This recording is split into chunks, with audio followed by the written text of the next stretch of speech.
So good afternoon, students. My name is Corey Francois Lang, and this is my project partner. Rita.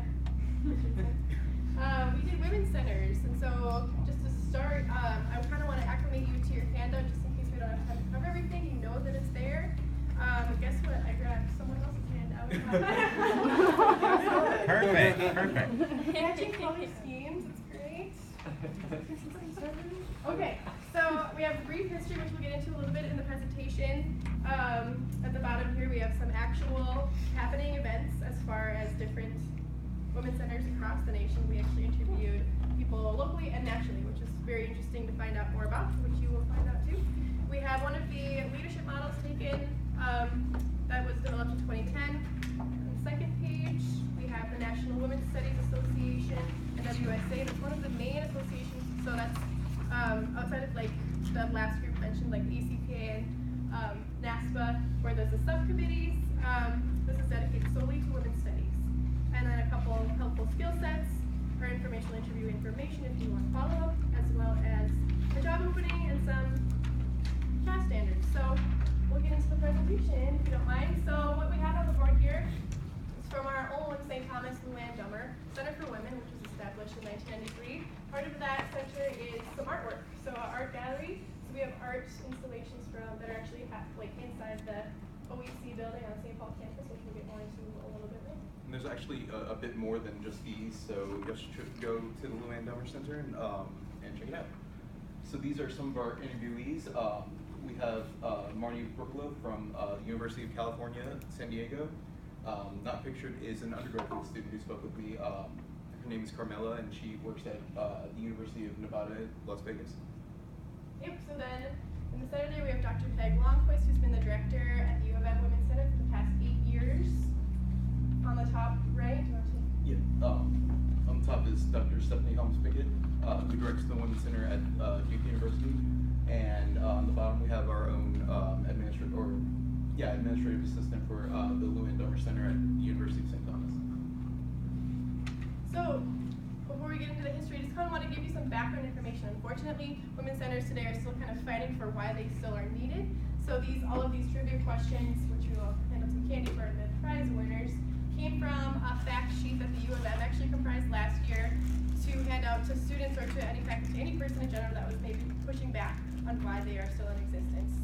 So if you get started, if you just want to start throwing out numbers to me, if you had to guess, what percentage of women held executive officer positions in 2011? 5. 2%, a little higher. 10%. A little higher. 15. I think 14%. 14%. Who gets one? So Everybody. Everybody gets candy. Okay, so this is an interesting one. So in 1972, what percentage of coaches of women's teams were women? 15. Higher. 20. Higher. 62. Higher. 95. 90% of coaches of women's teams in 1972 were actually women. Interestingly, in 2008, what percentage? 62. 43%. So that is one disturbing fact.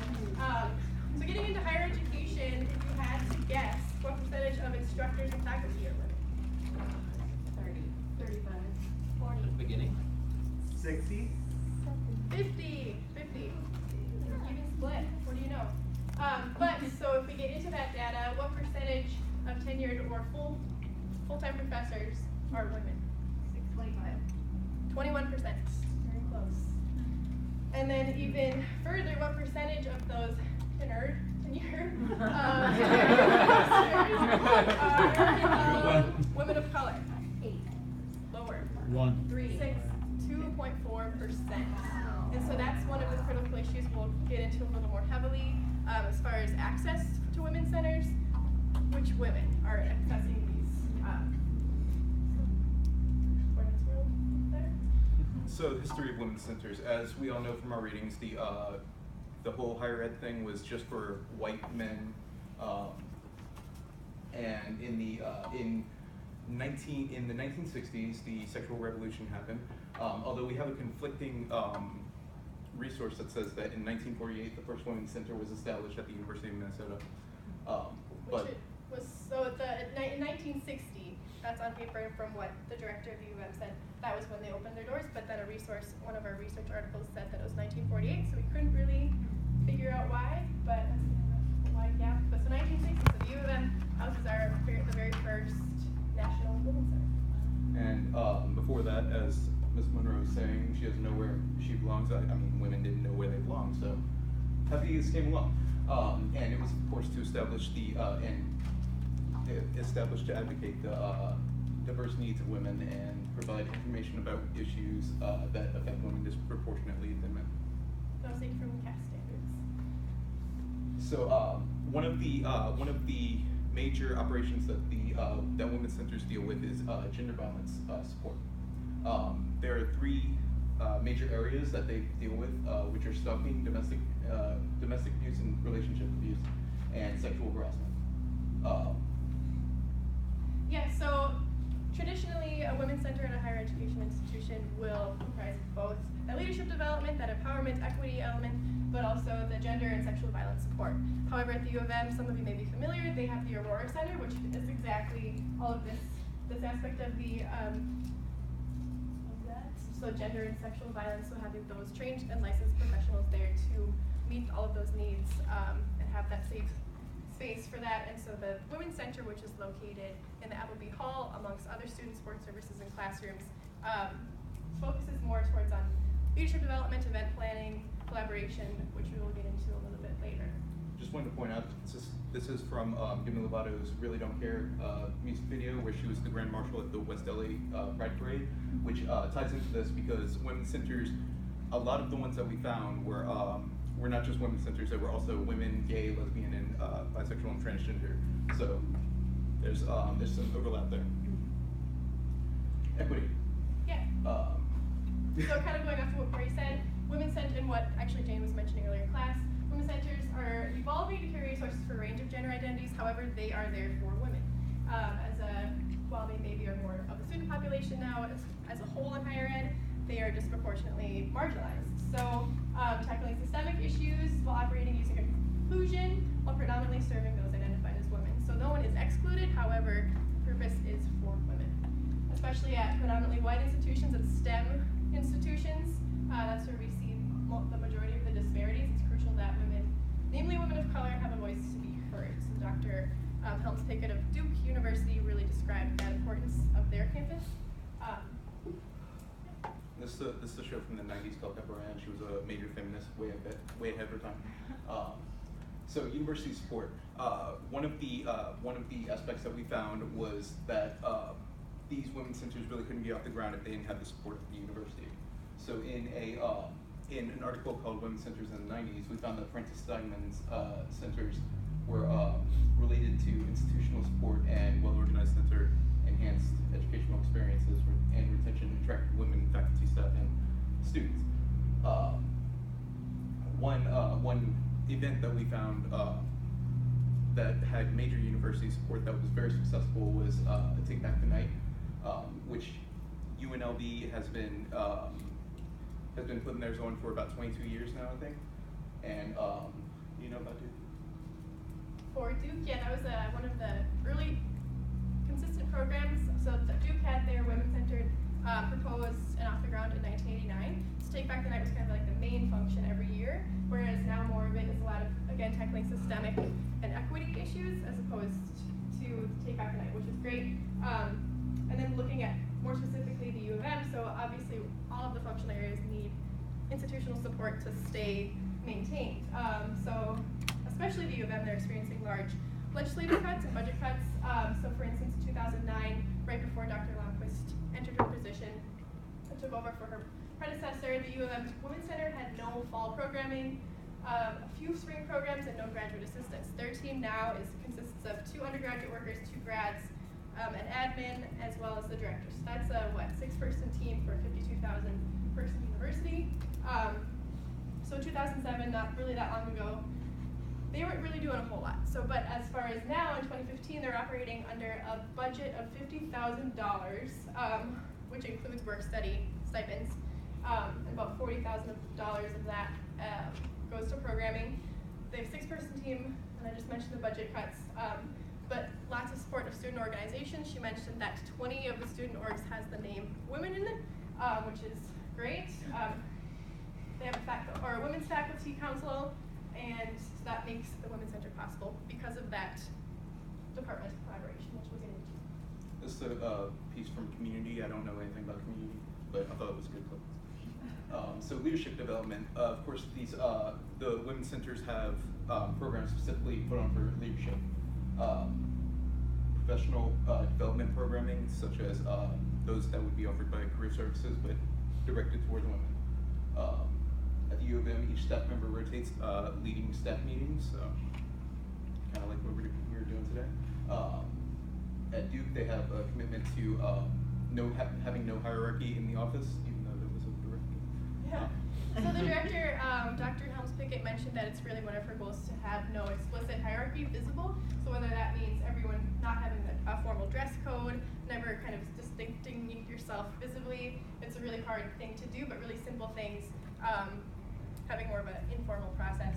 And same thing with the U of M, so rotating staff meetings, just having that simple kind of task that can build empowerment within yourself of having an undergraduate lead the meeting for the week, the staff meeting. So it's not her kind of trickling down tasks, but it's a very collaborative effort and very impactful. Again, here's this Athena leadership model, which was developed in 2010. A lot of Dr. Lundquist's empirical articles and development theory come back to this. So they have the 8 kind of indicators of leadership as far as successful women leaders. So the authentic self, relationships, giving back, collaboration, courageous acts, learning, fierce advocacy, as well as celebration and joy. And I think all of us in the student affairs profession and having more of an empathetic mindset, those leadership qualities are very effective and kind of something important to note.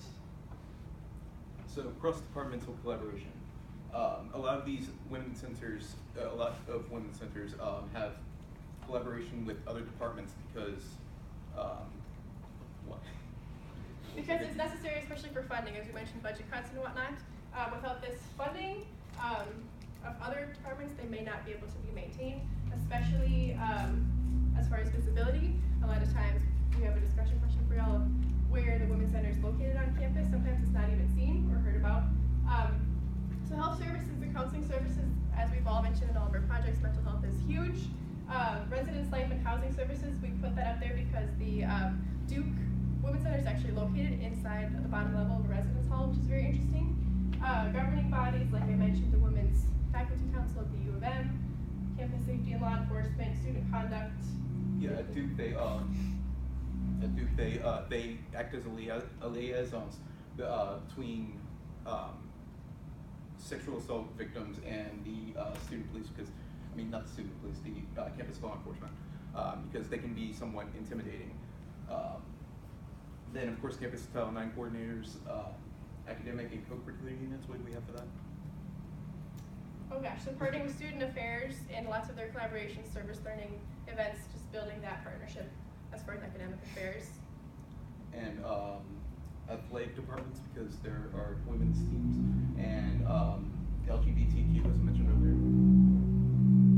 So discussion questions. So Now you get to join in. Before we get into questions for us, we wanted to ask a question to maybe, even if this is an internal reflection, the location of women's centers on different campuses is kind of intriguing, and I think as far as all of our functional areas, kind of what that can implicate or not implicate as far as where these services are located and how they are viewed by kind of the overall institution. So I mentioned the U of M located at Appleby Hall amongst the GLBTA program office and the Multicultural Center for Academic Excellence, so they collaborate because of their proximity, but also the access, they're all accessible in the same building. Duke University, they're in the bottom level of one of the res halls.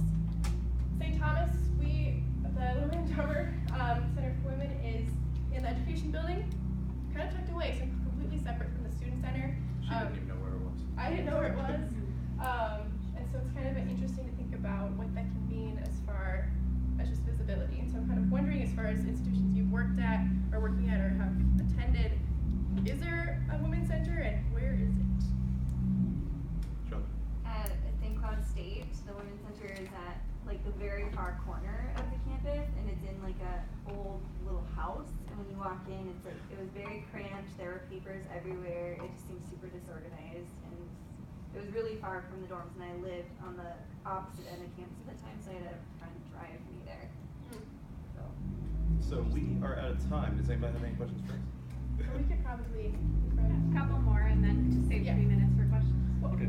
I was gonna say, at Century College, they actually don't have a women's center. They used to, but then somebody in higher leadership, when they were making a push for the LGBTQ center, they basically gave the LGBTQ center the women's center, and now I'm working with Student Senate to create another women's center, but we're getting pushed back on, you know, where is it physically going to be and everything like that.